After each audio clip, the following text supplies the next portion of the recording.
औरंगजेब क्रूर शासक होता, फडणवीसही तेवढेच क्रूर. औरंगजेब आणि फडणवीसांचा कारभार एकसारखाच. काँग्रेसचे प्रदेशाध्यक्ष हर्षवर्धन सपकाळ यांचं वक्तव्य.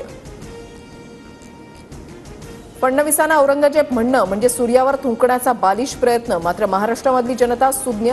काँग्रेस आणि हर्षवर्धन सपकाळांना जागा दाखवेल. फडणवीसांवरील टीकेला बावनकुळेंचं प्रत्युत्तर. हिंदुत्ववादी संघटनांनी दिलेल्या इशाऱ्यानंतर औरंगजेबाच्या कबरीची सुरक्षा व्यवस्था वाढवली. कबरीच्या प्रवेशद्वारावर एकच व्यक्ती प्रवेश करेल अशी बॅरिकेडिंग. मुख्य दरवाजाही पोलिसांकडून बंद.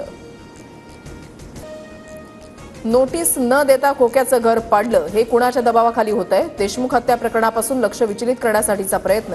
खोक्याच्या कुटुंबियांची भेट घेतल्यानंतर सुरेश धसांचा आरोप. 18 वर्षांपासून वेतन न मिळाल्यानं बीडमध्ये आश्रमशाळेतील शिक्षकाची आत्महत्या. वेतन मागितल्यावर गळफास घे असं उत्तर दिल्याचा मृत धनंजय नागरगोजेंच्या फेसबुक पोस्टमध्ये उल्लेख. विधान परिषद पोटनिवडणुकीसाठी भाजपचे 3 उमेदवार निश्चित. संदीप जोशी, संजय केनेकर आणि दादाराव केचेंना उमेदवारी. भाजपकडून सामाजिक समतोल राखण्याचा प्रयत्न.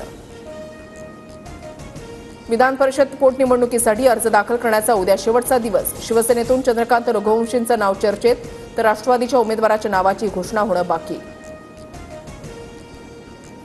अजितदादांच्या राष्ट्रवादीमध्ये विधान परिषदेसाठी 75 इच्छुकांचे अर्ज.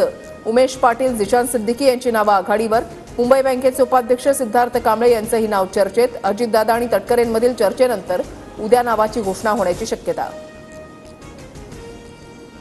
माजी खासदार भास्करराव खतगावकर आणि सून मीनल खतगावकर अजितदादांच्या राष्ट्रवादीमध्ये प्रवेश करणार. 23 मार्चला अजितदादांच्या उपस्थितीमध्ये पक्षप्रवेश सोहळा. खतगावकर हे भाजप नेते अशोक चव्हाणांचे मेहुणे.